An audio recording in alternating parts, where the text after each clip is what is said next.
we always look for appropriate technologies within our processes and for our output, because I think technology as it advances is absolutely incredible, but there is an easy jump on, if that makes any sense. And people go, oh, I love that, I saw that. You shared 4 really kind of clear points about how you think about your work. Can you share those 4 things? Because I found them quite helpful and quite inspirational. The first one is design. That may be the most obvious thing to say, but I don't think it is with a company who creates visuals, creates creative content.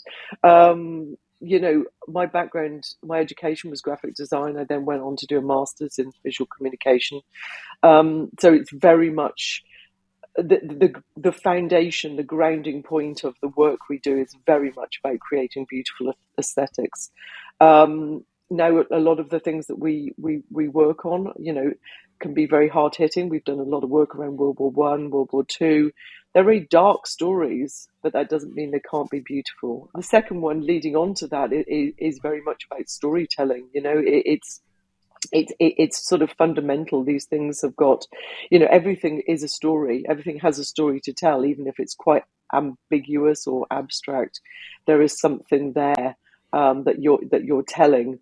And even if the outcome, a lot of the work we do is sort of big, bold graphics that may not actually just be obviously speaking to you, but there will always be a sense of authenticity and a sense of storytelling to them. The third one that sort of, it's something that sort of holds those 2 first things together, is very much about spaces and environments.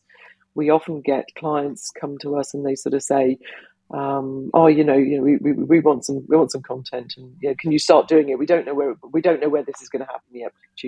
Could you start looking at it? And sort of fundamentally, as much as you want to help people, the answer is really no, because it's really, the context is so important, and it's not just the context of where this is going to exist. We're sort of part of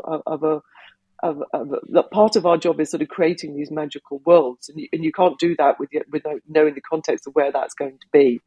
But also, we specialize in projection and screen-based, video-based work, and fundamentally, there's a sense of choreography that works between those screens.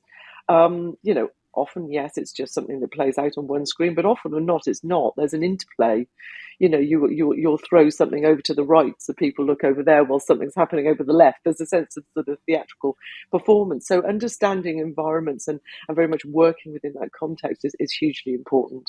Last but not least, it's technology, and hugely important. It's very important for our processes. It's really important for pre-visualization and how we deliver, and obviously, we hand over our work like a sort of new parent to our technology partners, who obviously gets fed into the media servers and out via the projectors, and that's what that's where the sort of final magic happens. But it's really important. But I think fundamentally on that, what we like to say is that we always look for appropriate technologies within our processes and for our output, because I think technology as it advances is absolutely incredible, but there is an easy jump on, if that makes any sense. And people go, oh, I love that, I saw that, that's what we want. And you sort of have to speak to the sort of clients and brands, and it's like, what are you trying to say? Fundamentally, what do you want from this? What story are we telling? What do you want to come out of this? What's the brand language? Where are you going? It's not like you can't go and say, you can't lead with the technology. It has to be something that helps facilitate a much bigger picture.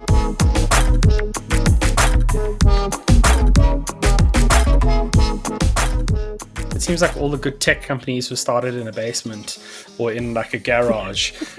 Maybe the design studio thing is over a bottle of wine. I mean, we started nice work on a dance floor. We were sitting on a dance floor and we're like, we should start a company. We're like, yay. We're like, let's get money and buy Apple Macs. Woohoo. Like, let's go. And 15 years later, here we still are,